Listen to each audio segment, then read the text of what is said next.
Give the heading pressure difference or excess pressure.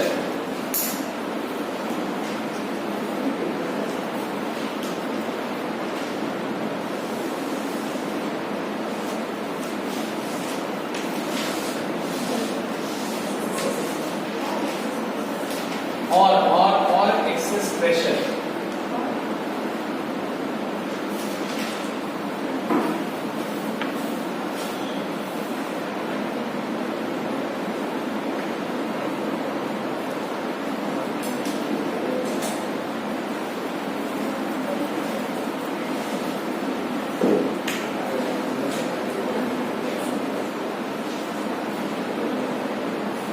तीन diagram हम लोग को एनालिसिस करना है।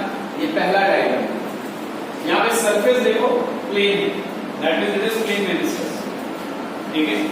ये आपका लिक्विड साइड है, ये आपका वेपर साइड है, यानी एयर साइड, ठीक है। लिक्विड साइड से जो प्रेशर लग रहा है वो है Pl और इस तरफ से लग रहा है Pv। यहाँ पे मान लो कि अगर वाटर का एक मॉलिक्यूल है, ठीक है, तो वहां पे सरफेस टेंशन अगर देखें तो टेंजेंशियली, ठीक है, और दोनों एकदम जस्ट ऑपोजिट डायरेक्शन में, यानी 180 डिग्री है, एक दूसरे को कैंसिल कर दे रहा है, ठीक है। So PL is equals to PV। तो डायग्राम बना के लिख लीजिए। In the case of plane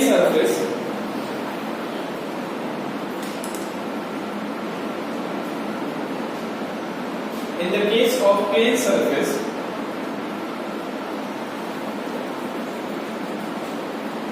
to maintain the equilibrium, to maintain the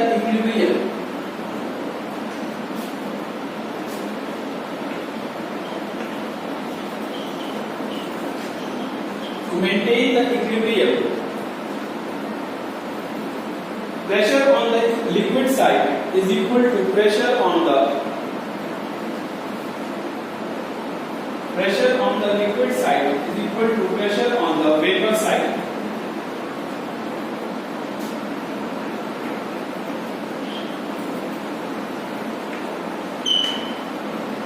Pressure on the liquid side is equal to pressure on the vapor side.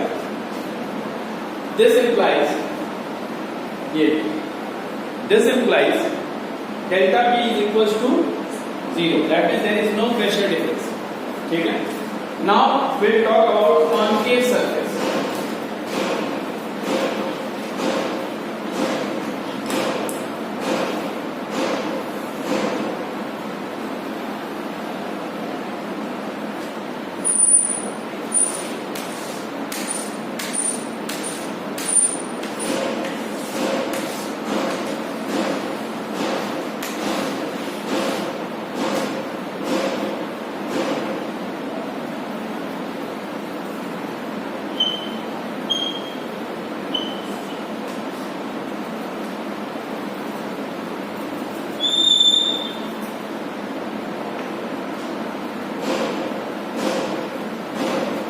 ये आपका concave surface, ठीक है।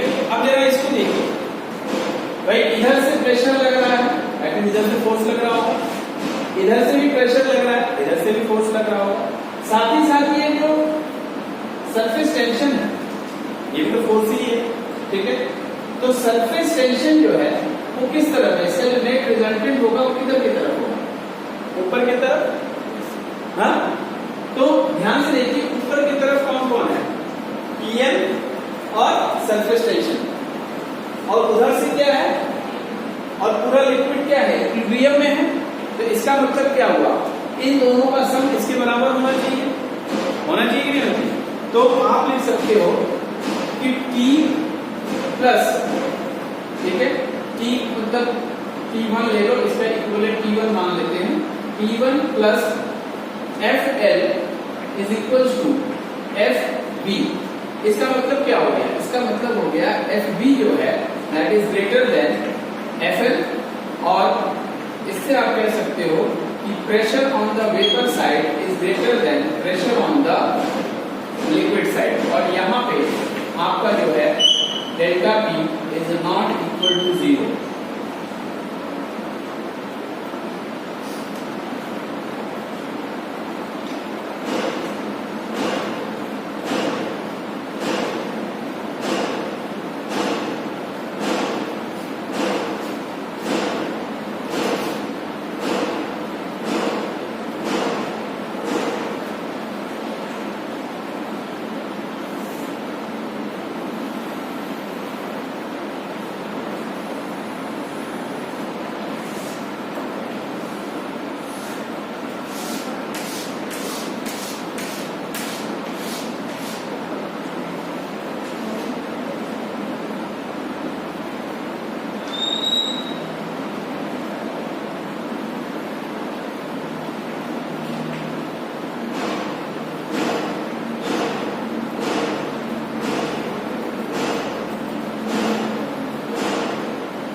तो यहाँ पे भी उसी तरीके से अगर हम एनालिसिस करते हैं तो हम क्या देखते हैं कि pressure on the liquid side is greater then the pressure on the vapour side, यानी यहाँ पे भी एक्सेस प्रेशर होगा, यानी डेल्टा पी जीरो नहीं होगा, is not equal to zero. तो यानी प्लेन सरफेस अगर है तो delta P is equal to zero, that means कोई भी एक्सेस प्रेशर होने की संभावना नहीं है, ठीक है, प्रेशर डिफरेंस नहीं है। लेकिन अगर कॉन्केव सरफेस है या फिर कॉन्वेक्स सरफेस है तो वहां पे आपको प्रेशर डिफरेंस मिलता है, ठीक है। तो कुल मिला के इसमें एक ही लाइन आपको याद रखना है जो कि आप की कंसेप्ट में लिख लीजिए लास्ट में, pressure on the concave side is greater than pressure on the convex side. Pressure on the concave side,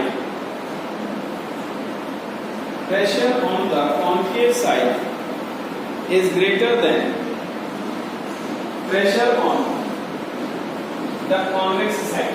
ध्यान से देखिए दोनों फिगर में, ये कॉन्केव साइड है और ये कॉन्वेक्स साइड है। हमने आपको क्या लिखवाया कि कंसेप्ट जो आपको सिखाई है लाइन याद रखना है, pressure on the concave side is greater, तो यानी PV is greater then PL. तो यहां पे देखो ये आपका कॉन्केव साइड है और ये आपका कॉन्वेक्स साइड है, तो कॉन्केव साइड ग्रेटर होता है यानी PL is greater then PV. बस यही चीज आपको ध्यान रखना है, ठीक है। बाकी जो भी चीज बताई गई ये सिर्फ इसलिए बताया गया कि ये लाइन आपको ध्यान रखना है, जिसकी मदद से जो है हमारा नेक्स्ट टॉपिक होगा। You can take the heading. Calculate the excess pressure. Calculate the excess pressure in case of a liquid drop. ध्यान दीजिएगा, ठीक है। क्या है ये? Liquid drop. देखो, let the radius of the liquid drop be r, small r. Let the radius of the liquid drop be small r.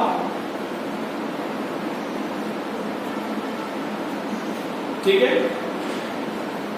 Surface tension of the liquid, surface tension of the liquid forming the drop,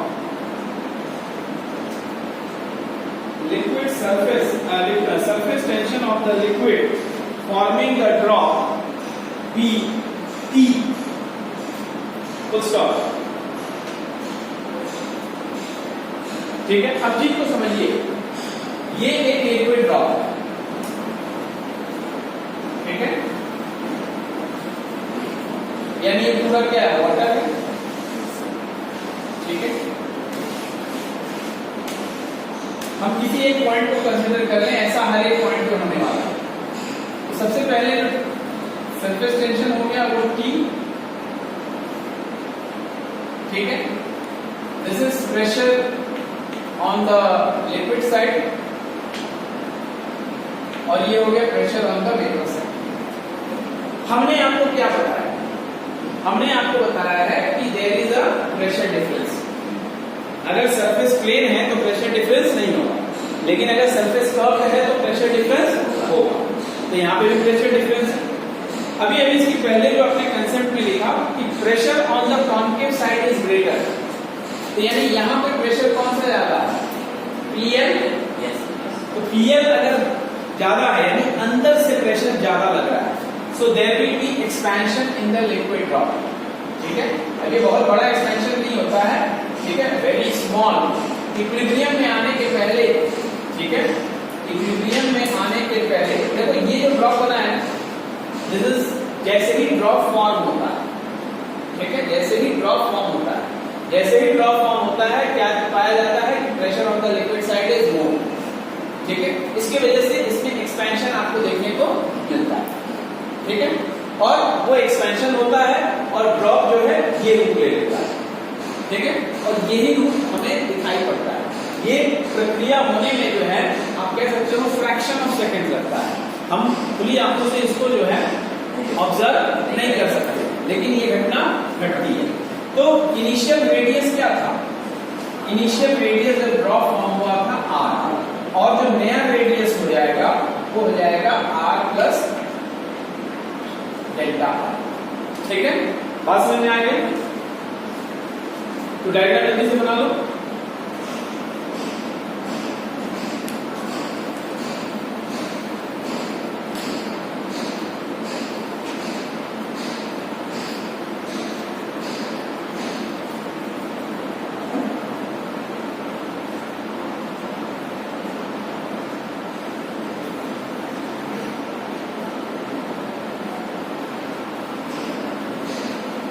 हो गया?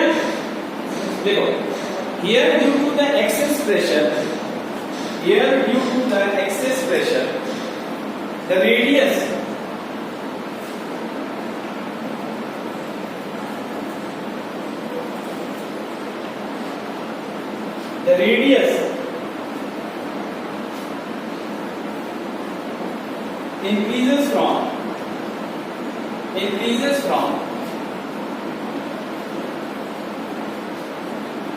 increases from R to R plus dr, sorry delta R को लिखना dr लिखना, so very small change, so dr, it changes from R to R plus dr, and we get work done is equals to this.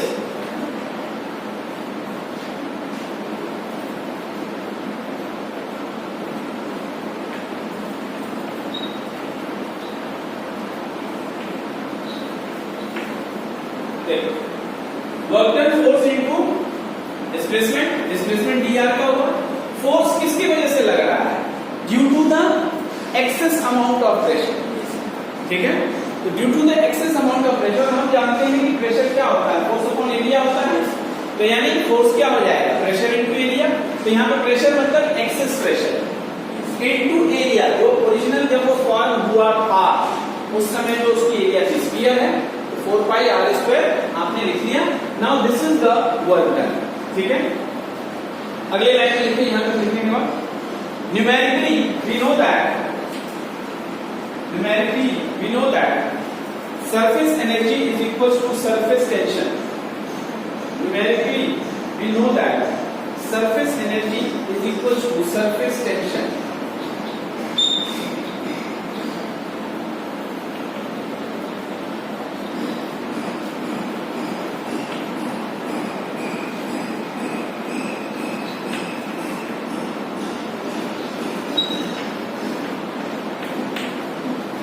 तो हम ये चीज कह सकते हैं कि ये चीज हम लोगों ने लास्ट क्लास में पढ़ा था, surface energy is equal to surface tension यानी T।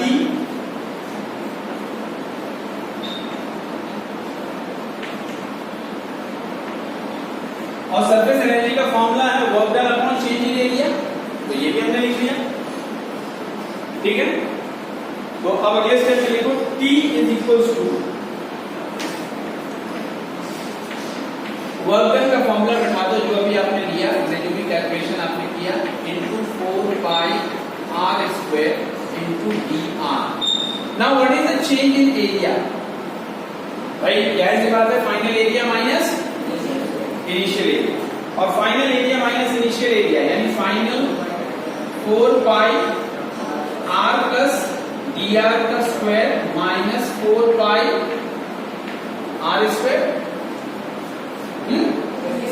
अब इसको आप सिंप्लीफाई करें, delta P into 4 pi r square into dr upon 4 pi you can take common. ठीक है, और ब्रैकेट में इसका एक्सपेंशन माइनस r स्क्वायर, इसका एक्सपेंशन क्या होगा? r square plus 2r dr, ठीक है, प्लस dr का स्क्वायर माइनस r स्क्वायर। होगा कि नहीं होगा? हाँ, now square of a very small quantity क्या हो जाता है? 0 होता है। तो इस चीज को हम हटा दें, minus r square plus r square ये हट गया, यानी T is equal to delta P into 4 pi r square dr upon 4 pi into 2r dr। अब जो भी कैंसिल हो रहा है उसको कैंसिल आउट करिए, 4 पाई dr ये और ये। So t is equals to denominator में आया डेल्टा p इंटू r और न्यूमरेटर में, और डिनोमिनेटर में क्या आ रहा है, आई थिंक ओनली 2। तो यहां से आपको एक्सेस प्रेशर यानी delta p is equal to 2t by r, this is the formula.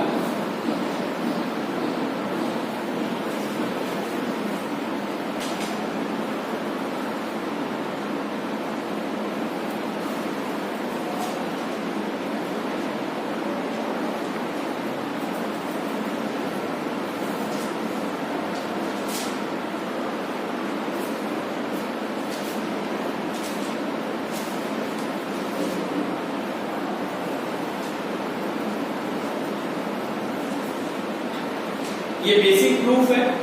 इसी प्रूफ के बेस पे जो है दो तीन तरह से आपको क्वेश्चन सामने रखा जा सकता है। मैं सैंपल के रूप में आपको बताता हूं। जैसे आपको पूछा जा सकता है, नोट कर दो, excess pressure inside the soap bubble, inside the soap bubble. अब जरा सोप बबल को सोचिए और इस लिक्विड ड्रॉप को सोचिए, क्या अंतर है? इसमें वाटर है,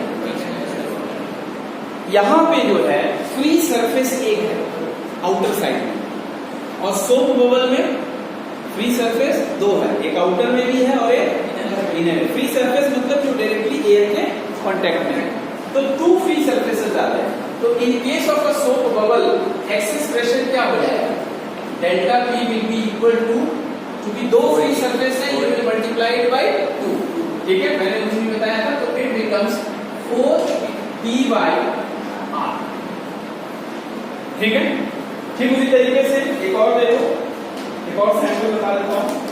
excess pressure of A bubble inside liquid, excess pressure of A bubble inside liquid. अब जरा सोचो, इनसाइड अ लिक्विड एक बबल है, लिक्विड के अंदर एक बबल फॉर्म हुआ है, तो उसका फ्री सरफेस कितना होगा, 1। तो उसके लिए एक्सेस प्रेशर का फॉर्मूला क्या रहेगा, यही रहेगा, ठीक है। बात समझ में आ गया? Okay, now you can give the next heading, angle of contact.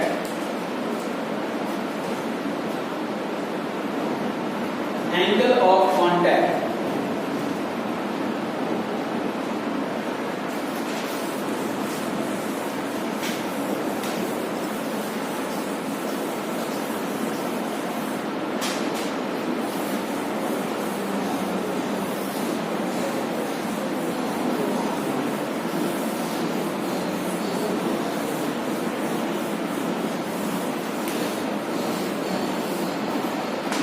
Angle of contact लिखो, angle between the tangent, angle between the tangent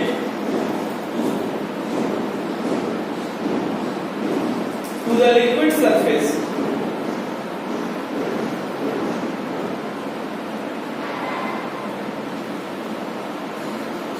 at the point of contact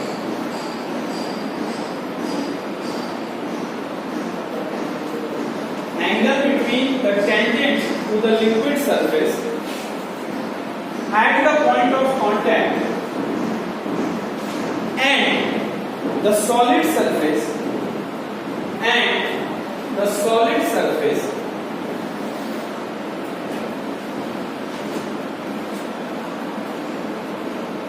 into the liquid and the solid surface into the liquid is called angle of contact.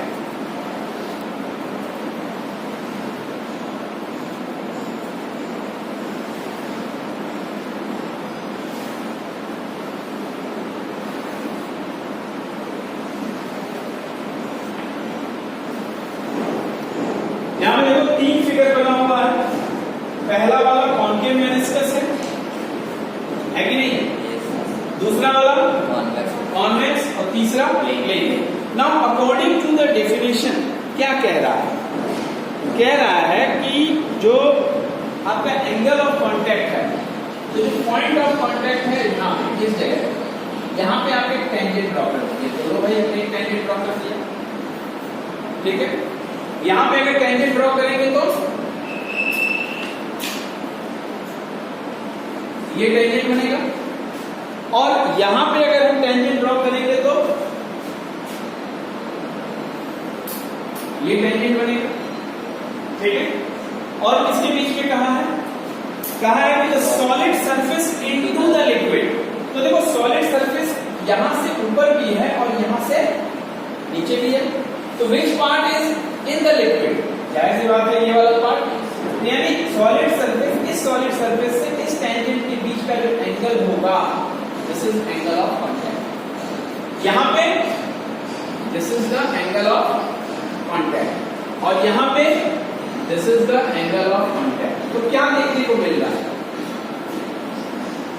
और concave meniscus angle of contact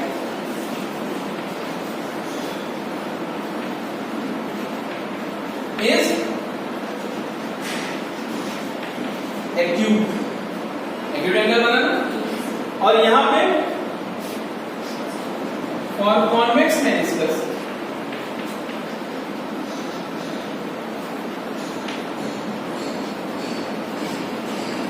angle of contact is obtuse, or for plane meniscus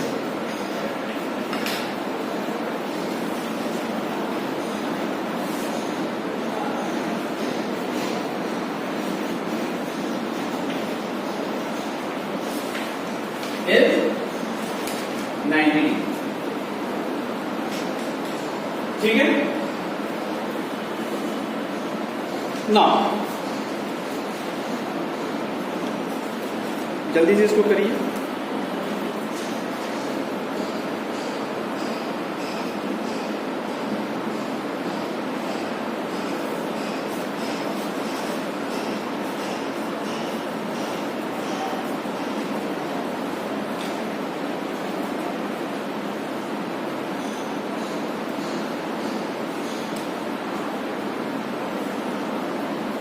Done?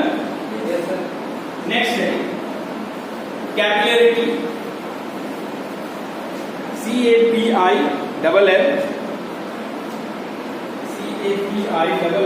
CAPILL, capillarity।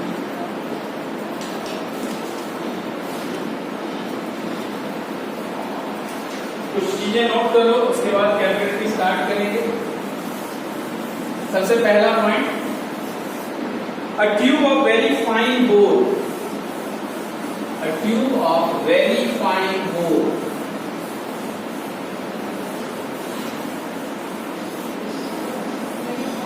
bore, B-O-R-E, is called a capillary tube। समझ रहे हो? very fine bore कहने का मतलब क्या है? जो आपका जैसे पेन का जो रिफिल होता है, ठीक है ना, रिफिल के अंदर इंक होता है, ठीक है, तो वो जो गैप बना हुआ है उसी को हम कहते हैं वो।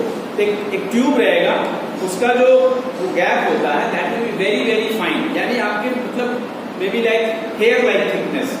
रिफिल में तो फिर भी हेयर से ज्यादा होता है, हेयर लाइक थिकनेस का अगर ओपनिंग है, ठीक है, किसी ट्यूब के अंदर, तो वो आपको, हम उसको कैपिलरी ट्यूब कहते हैं, ठीक है। क्या रिपीट करते हैं डेफिनेशन? देखो, a tube of very fine bore, B-O-R-E, is called a capillary tube, is called a capillary tube, ठीक है। Next point, the phenomena of rise and fall, the phenomena of rise and fall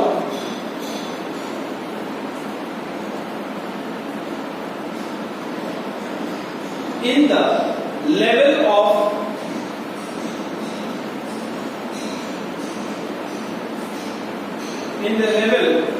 tube in comparison to its surrounding,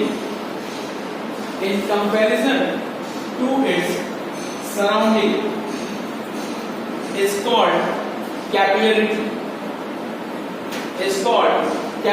मान लो कि आप एक tub में water ले लीजिए, ठीक है, और इस वाटर में जो है पानी का लेवल ये है, ठीक है, लिक्विड का लेवल ये है। अब इसमें आपने एक कैपिलरी ट्यूब डिप किया, ठीक है, तो जैसे ही आप कैपिलरी ट्यूब डिप करोगे दो चीजें हो सकती हैं, या तो इस ट्यूब के अंदर लेवल ऑफ वाटर जो है राइज करता है, ठीक है, यहां पे सराउंडिंग में नहीं है लेकिन इसमें अपने आप लेवल ऊपर उठ जाए, या फिर लेवल ऑफ वाटर जो है इस ट्यूब में नीचे चला जाए। तो ये जो ट्यूब के अंदर वाटर का लेवल में राइज हो रहा है या फॉल हो रहा है, ये जो फिनोमिना है इसी को हम कहते हैं कैपिलरिटी, ठीक है। नेक्स्ट, अब कब लिक्विड राइज होगा, इज कॉल्ड कैपिलरिटी, जो आपने हेडिंग दिया है CAPILLARITY,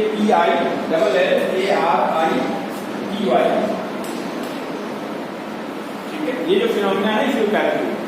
अब कब लिक्विड राइज होगा लेवल में, और कब लिक्विड लेवल का फॉल होगा। If the meniscus is concave,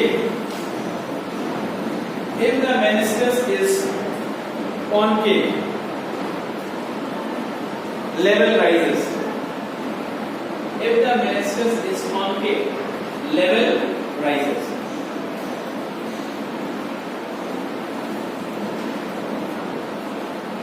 And if the meniscus is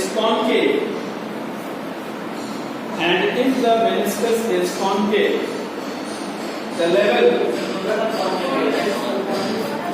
and the method convex, last second one. And if the meniscus is convex, पहला वाला कॉन्केव था ना, कॉन्केव में राइज होता है, कॉन्वेक्स में फॉल होता है। अच्छा, दोनों बार कॉन्केव बोल रहे थे, यस सर, चलो सही टाइम में करेक्शन हो जाए ज्यादा। तो ये हो गया। अब इसमें बेसिकली इसमें जो है हम लोगों को एसेंट फॉर्मूला पढ़ना होता है, जो कि एनुअल में कुछ भी दिया जाता है। एसेंट फॉर्मूला क्या है? दो चीजें हैं जो आपको पढ़नी, एक है एसेंट फॉर्मूला और दूसरा, मान लो कि एक कैपिलरी ट्यूब है, उसमें मान लो कि 1 मीटर हाइट तक पानी राइज करता है, तो आप उस ट्यूब को अगर कट कर दें 90 सेंटीमीटर, तो क्या होगा?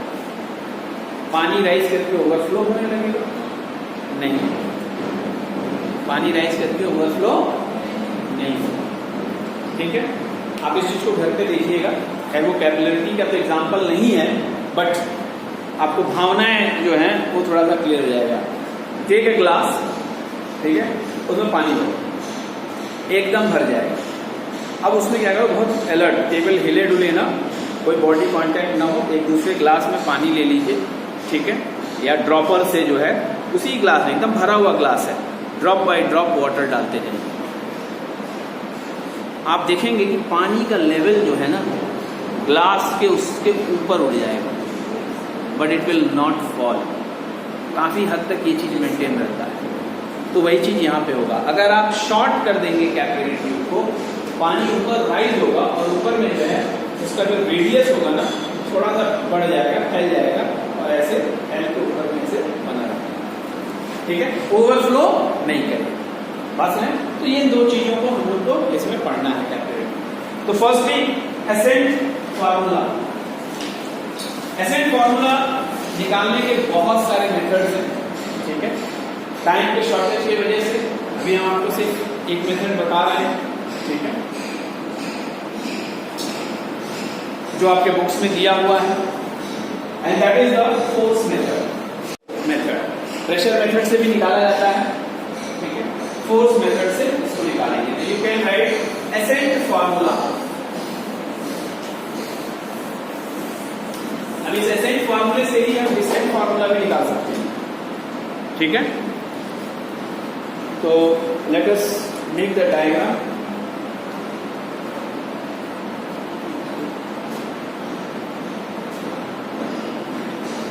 Though it will not be completed today, but still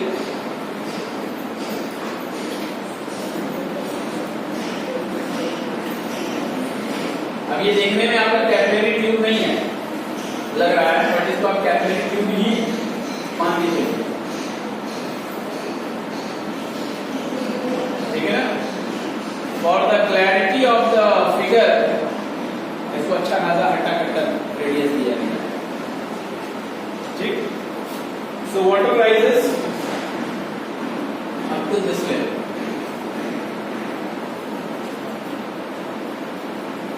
three dimensional view है, क्योंकि यहां पे भी कॉन्केव मेनिस्कस ही बनेगा, लेकिन इसलिए थ्री डायमेंशनल व्यू लिया गया है.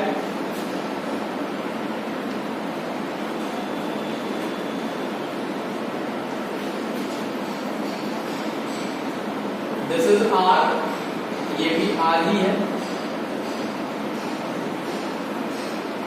ए बी सी डी, ठीक है. एंड डी से यहां तक का हाइट जो है दैट इज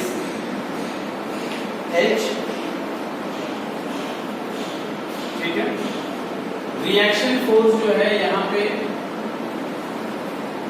जो सरफेस टेंशन लग रहा है वो यूं आ रहा है,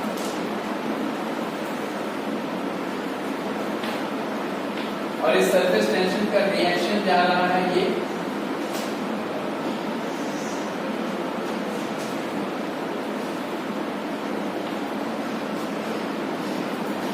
okay. And this angle is theta, ये भी थीटा है. So this is also theta. Now two components are there, इधर पे है और इधर पे है. This will be r cos theta, r cos theta, और इस डायरेक्शन में जो है r sin थीटा, और इस डायरेक्शन में भी r sin theta. So this is the diagram. ठीक है. अब जरा ध्यान से देखिएगा, r sin theta, r sin theta they will cancel out. Diametrically opposite points हैं.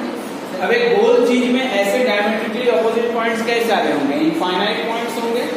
So you can have infinite r sin theta, लेकिन वो सारे r sin थीटा को उसका डायमेट्रिकली अपोजिट पॉइंट क्या करेगा? कैंसिल कर देगा, यानी कोई रोल नहीं. लेकिन इस r का कंपोनेंट r cos थीटा जो है through out the circle infinite ऐसे r cos थीटा ऊपर की तरफ लग रहा है. ठीक है ना.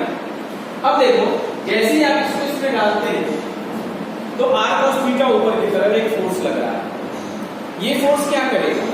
ये फोर्स लिक्विड के ऊपर लग रहा है, लिक्विड को ऊपर खींचना शुरू करेगा, करेगा या नहीं करेगा? तो लिक्विड राइज होने लगेगा. अच्छा, जैसे जैसे लिक्विड राइज होने लगेगा उस ट्यूब में लिक्विड की मात्रा क्या होगी? बढ़ती जाएगी, और उस लिक्विड का भी अपना क्या होगा? वेट होगा जो नीचे की तरफ एक्ट कर रहा है. सो दैट मीन्स लिक्विड के ऊपर दो फोर्स लग रहा है, एक सम ऑफ r cos थीटा ऊपर की तरफ, और दूसरा वेट ऑफ द लिक्विड नीचे की तरफ.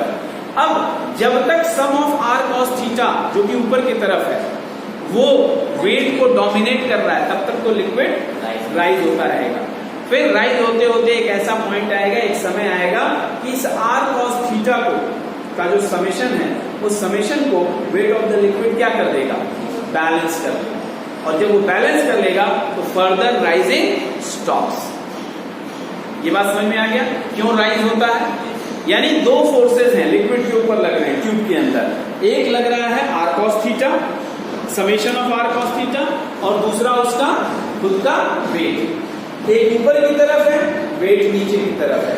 जब तक summation of r cos theta dominate कर रहा है तब तक लिक्विड लेवल राइज होता रहेगा.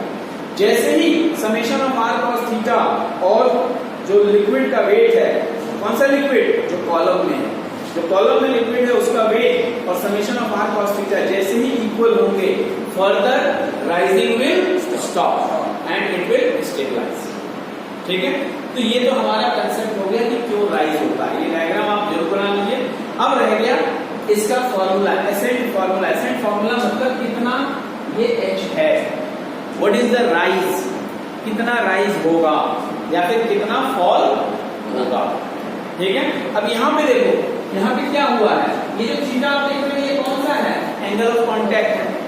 थीटा एंगल ऑफ कांटेक्ट है, और एंगल ऑफ कांटेक्ट यहाँ पे क्या होता है, क्योंकि ये कॉन्वेक्स कॉन्केव बनाया है ना, एक्यूट है, एक्यूट है, तो फॉर्मूले में जो आएगा आप देखेंगे एक्यूट की वजह से पॉजिटिव आ रहा है, यानी H विल बी पॉजिटिव। अगर कॉन्केव कॉन्वेक्स होता तो थीटा क्या हो जाता, ऑब्ट्यूज।